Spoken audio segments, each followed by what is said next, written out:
uso dele sem ter esses problemas mais sérios relacionados à dependência, né? Vou explicar para vocês, primeiro aspecto, toda vez que eu falo de alguma medicação, né? O remédio, quando ele é muito utilizado, significa que ele funciona muito bem para que se propôs, né? No caso do Rivotril, a lógica de vocês, pacientes, né, alguém que está aqui nesse canal acompanhando, é assim, poxa, esse é um remédio que me ajuda a dormir. Logo, se eu estou com insônia, ele vai funcionar para mim. Isso não está tão correto, eu vou explicar um pouquinho para vocês, porque a gente tem que ir atrás da causa da insônia. Então, o primeiro aspecto, quando eu falo de um paciente, eu me preocupo com um paciente ter dependência, ele não entender direito como o remédio funciona e quais são os riscos desse remédio. Vamos lá, o Rivotril é um remédio que precisa de receita azul, receita controlada, é tarja preta. Logo, ele pode causar uma dependência, e ele tem uma tolerância, ou seja, você toma a dose hoje, daqui a 1, 2 meses, o efeito daquela dose vai ser um pouquinho reduzido, e nem por isso você vai ter que aumentar a dose.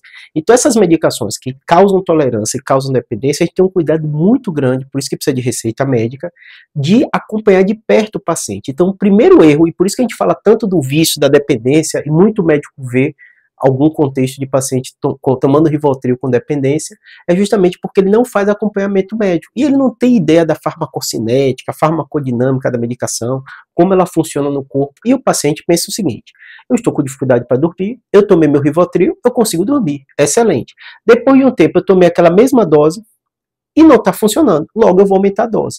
E aí o Brasil tem a dificuldade de acesso ao médico, né? Nem todo paciente, eu sei disso, assim, a realidade, né? Não é tão fantasia como às vezes a gente fazendo um vídeo, vocês encontram na realidade de vocês, é que a pessoa às vezes não tem acesso ao médico, às vezes não consegue, às vezes é difícil porque ele está trabalhando, e aí ele vai se automedicando, e esse é o grande problema do Rivotril, porque é um dos remédios que mais as pessoas utilizam, com toda essa dificuldade, de ser tarja preta, tudo isso, ela consegue do vizinho, do parente, do amigo, da irmã, de qualquer pessoa, e sai tomando. Como o remédio funciona, ele se sente bem, fala, pronto, funcionou.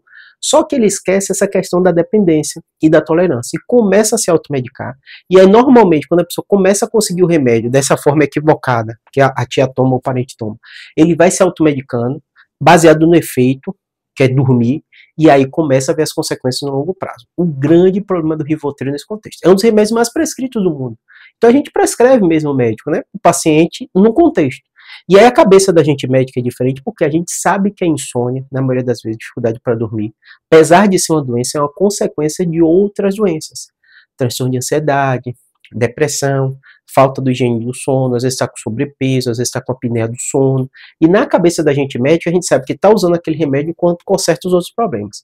Você fala, Júlio, mas às vezes você não dá uso crônico, às vezes meus comentários dos vídeos antigos de Rivotril, tem muita gente assim, uso há 5 anos, uso há 10 anos. Sim, a gente pode utilizar sim de forma crônica, não é proibitivo, mas a gente tem que ter muito mais cuidado com todos os fatores utilizando esse remédio de longo prazo.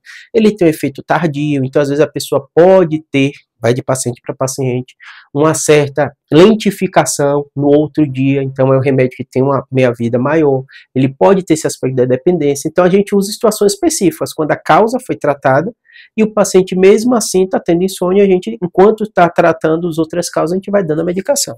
Então assim, não é um bicho de 7 cabeças o Rivotril, tanto que é um remédio que está aí autorizado, não é só prescrito no Brasil, é no mundo inteiro, então ele é ok do ponto de vista científico, mas você tem que ter esses cuidados. E aí para o brasileiro, o grande problema é o fato da gente usar muito desses remédios sem acompanhamento médico. Se você não quer ficar viciado, dependente do Rivotril, tem um médico te acompanhando.